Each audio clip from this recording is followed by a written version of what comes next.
وآية لهم الأرض الميتة أحييناها وأخرجنا منها حبا فمنه يأكلون وجعلنا فيها جنات من نخيل وأعناب وفجرنا فيها من العيون ليأكلوا من ثمره وما عملته أيديهم أفلا يشكرون سبحان الذي خلق الأزواج كلها مما تنبت الأرض ومن أنفسهم ومما لا يعلمون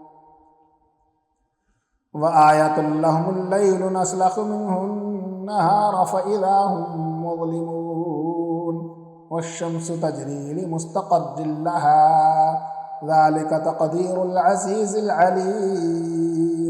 والقمر قدرناه منازل حتى عاد كالعرجون القديم لا الشمس ينبغي لها أن تدرك القمر ولا الليل سابق النهار وكل في فلك يسبحون وآية لهم أنا حملنا ذريتهم في الفلك المشحون وخلقنا لهم من مثله ما يركبون وإن نشأ نغرقهم فلا صريخ لهم ولا هم ينقذون إلا رحمة منا ومتاعا إلى حين وإذا قيل لهم اتقوا ما بين أيديكم وما خلفكم لعلكم ترحمون وما تأتيهم من آية من آيات ربهم إلا كانوا عنها معرضين وإذا قيل لهم أنفقوا مما رزقكم الله قال الذين كفروا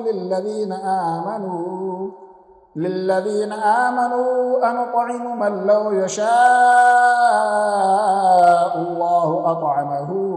إن أنتم إلا في ضلال مبين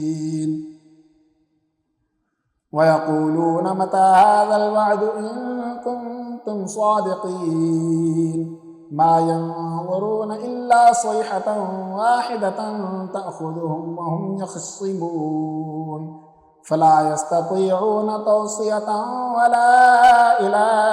أهلهم يرجعون